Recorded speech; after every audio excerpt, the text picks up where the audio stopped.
pakar ini deh. Action. Kamera.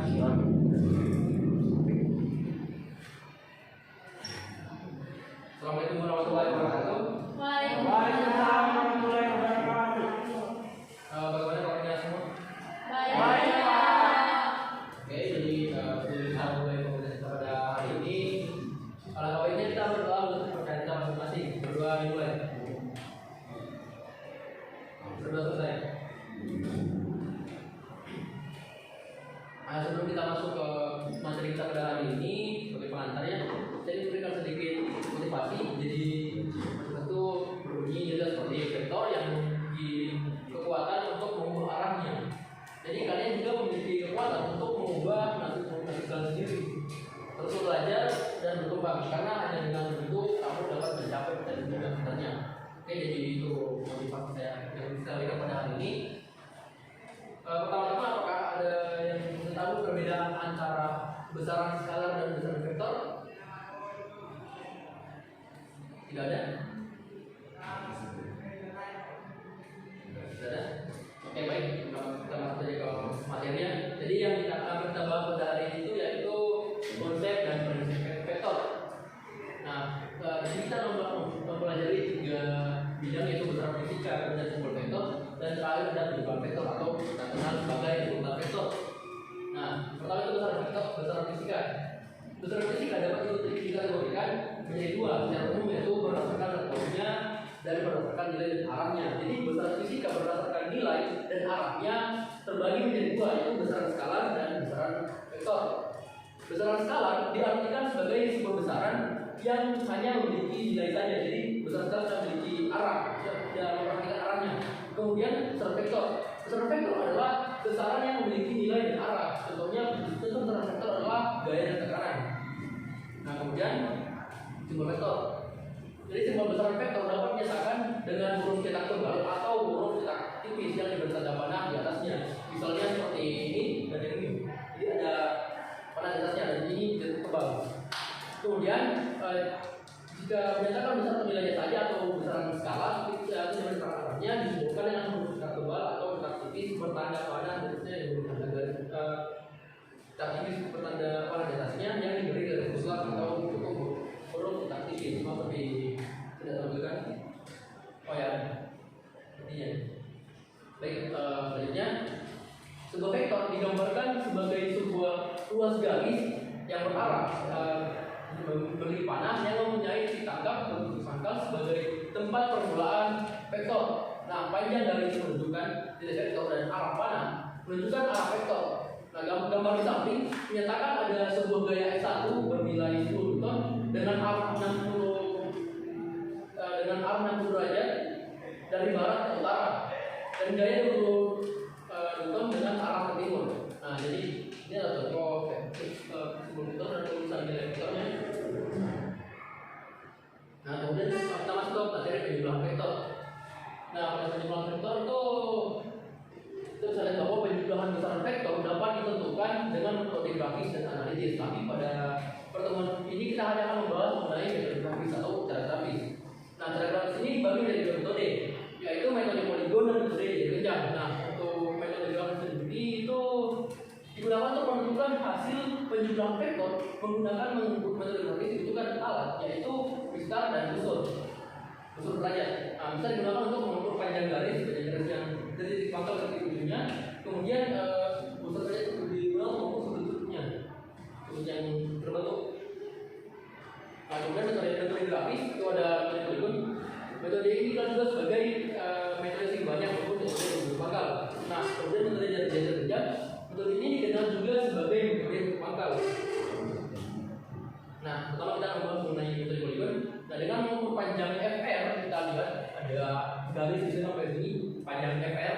Kemudian pada gambar di samping, maka kita bisa dapatkan bahwa nilai FR ini adalah penjumlahan dari F1 dan F2. Jadi F ini adalah penjumlahan dari kedua garis ini. Itu. Kemudian metode jajaran kencang. Nah, pada metode jajaran kencang ini kita bisa mengukur nilai FR dengan menarik garis dari antara dua garis itu menjadi satu, F2 dan F1 ini tertarik dari tengah-tengahnya. Kemudian kita hubungkan titik ujung dari yang tadi, F tadi dengan F1 dan F2. Jadi F inilah F resultan atau gaya resultan. Oke. Oke, sekian materi yang jadi pengantar kita pada hari ini. Saya ingin membagi kalian menjadi dua kelompok. Jadi kelompok yang di sini 5 orang itu kelompok 1 dan kelompok yang itu kelompok 2. Oke. Jadi lembar kerja yang akan diberikan tadi akan kalian kerjakan selama 5 menit. Setelah kalian kerjakan, kalian kumpulkan di meja saya. Oke. Silakan bekerja.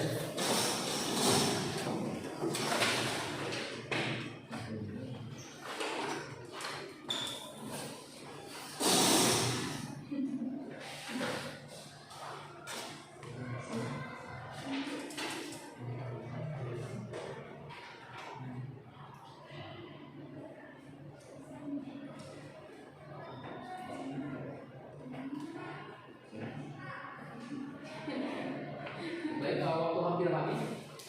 Kalau cepat.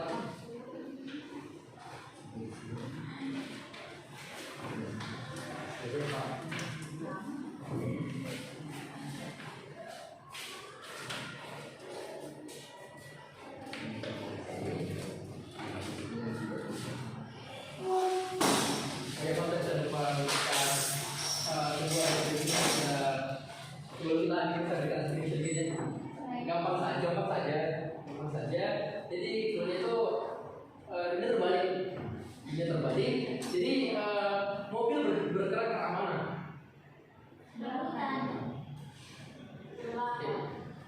Apel bergerak acuan bumi itu jatuh ke mana? Oke, jadi pemenang fokus semuanya. Mungkin sekian saja. Ice breaking itu saya berikan. Tapi sebelum kita mengakhiri hari ini, saya akan memberikan kesimpulan. Jadi ketika kita menuliskan simbol vektor untuk besaran vektor itu kita menggunakan huruf cetak tebal maupun cetak tipis yang memberikan parameternya. Dalam skalar kita menuliskan simbol dengan huruf kecil, cetak tipis, kemudian tanda panah yang diberikan dengan tanda mutlak, jadi dia diapit pakai tanda mutlak. Kemudian terdapat 2 cara untuk menghitung resultan vektor penerimaan vektor, yaitu metode grafis dan analitis. Metode grafis itu terbagi 2, yaitu metode poligon dan metode jenjang. Oke.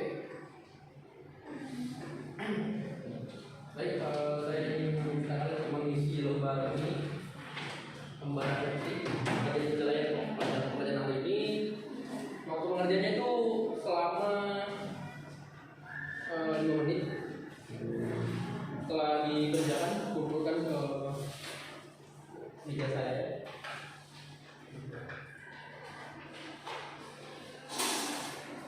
Jadi itu nanti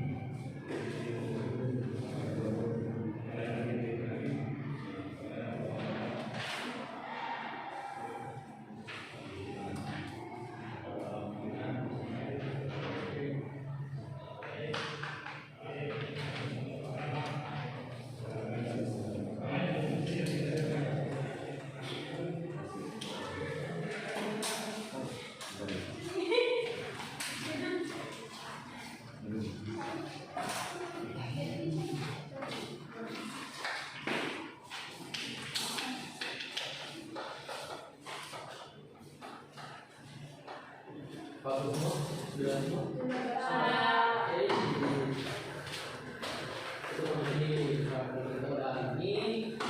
Sebelum itu, apakah ada yang ingin memimpin doa? Gunawan? Baik, sebelum kita mengakhiri kegiatan pembelajaran hari ini, selanjutnya kita bersama doa dulu. Doa saja. Baik, sekian pembelajaran kita pada hari ini.